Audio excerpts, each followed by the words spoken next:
Bismillahirrahmanirrahim. Assalamualaikum warahmatullahi wabarakatuh. Sahabat beriman yang dirahmati Allah subhanahu wa ta'ala, syukur alhamdulillah kita masih bisa berjumpa lagi di channel ini, channel inspirasi Islam dan keutamaan dalam beramal. Salawat dan salam tetap kita curahkan kepada junjungan Nabi besar kita, Nabi Muhammad sallallahu alaihi wasallam. Allahumma salli ala Muhammad wa ala alihi sayyidina wa maulana Muhammad. Besar harapan dan doa saya, semoga saudaraku semua selalu diberikan kesehatan, dimurahkan rezekinya, dan dipanjangkan umurnya oleh Allah subhanahu wa ta'ala. Amin ya rabbal alamin. Sahabat beriman yang dirahmati Allah subhanahu wa ta'ala, salat adalah ibadah fardu ain bagi setiap orang Islam yang mukallaf, dan salat merupakan tiang agama serta menjadi amal yang pertama kali akan dihisab di yaumil akhir. Sebagaimana Rasulullah Shallallahu Alaihi Wasallam telah bersabda, sesungguhnya pertama kali yang akan dilihat atau dihisab dari amal seorang hamba pada hari kiamat adalah ibadah sholat. Bila ditemukan ibadah sholatnya sempurna, maka diterimalah sholat dan seluruh amalnya.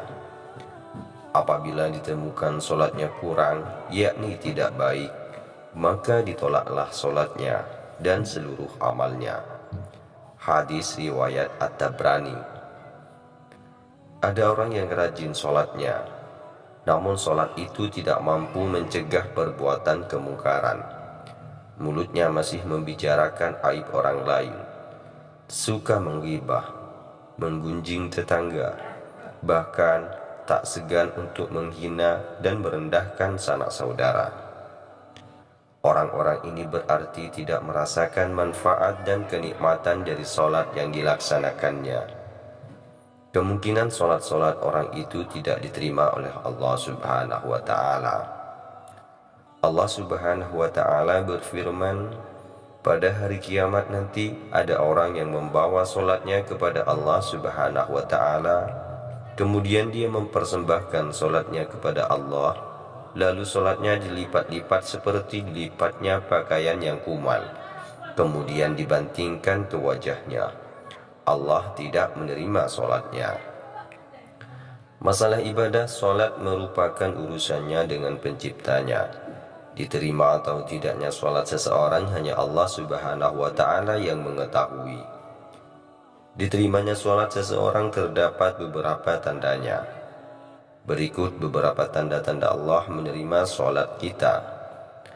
Yang pertama yaitu tidak menyombongkan diri kepada makhluk Allah subhanahu wa ta'ala. Tawaduknya dalam sholat melahirkan rendah hati dalam pergaulannya dengan sesama manusia. Orang yang sholatnya diterima tidak akan merasa dirinya lebih tinggi daripada orang lain.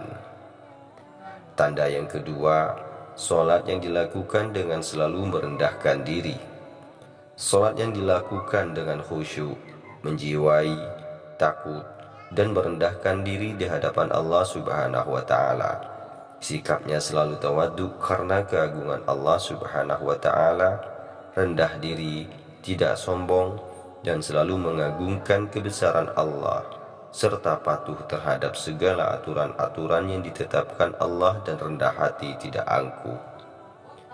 Tanda sholat yang diterima oleh Allah yang ketiga yaitu mampu mengontrol hawa nafsu.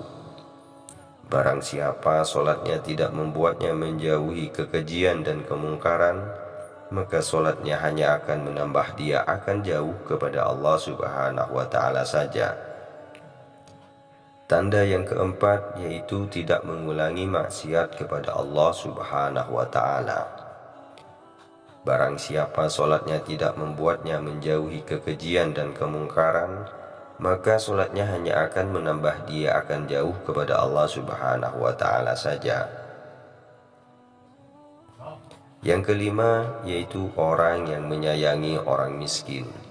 Rasulullah Shallallahu Alaihi Wasallam bersabda, orang yang dermawan dekat dengan Allah, dekat dengan manusia, dan dekat dengan surga. Sedangkan orang yang bakhil atau pelit jauh dari Allah, jauh dari manusia, dan dekat dengan neraka. Tanda yang terakhir yaitu selalu berzikir kepada Allah Subhanahu wa Ta'ala. Menyempatkan diri untuk berzikir kepada Allah Subhanahu wa Ta'ala meskipun urusannya di dunia sangat sibuk. Baiklah sahabat beriman yang dirahmati Allah Subhanahu wa Ta'ala, itulah 6 tanda solat kita diterima oleh Allah Subhanahu wa Ta'ala. Maka bersyukurlah jika kita memiliki 6 tanda tersebut. Cukup sekian video ini, semoga bisa bermanfaat dan semoga bisa menjadi wasilah bagi kita semua. Wassalamualaikum warahmatullahi wabarakatuh.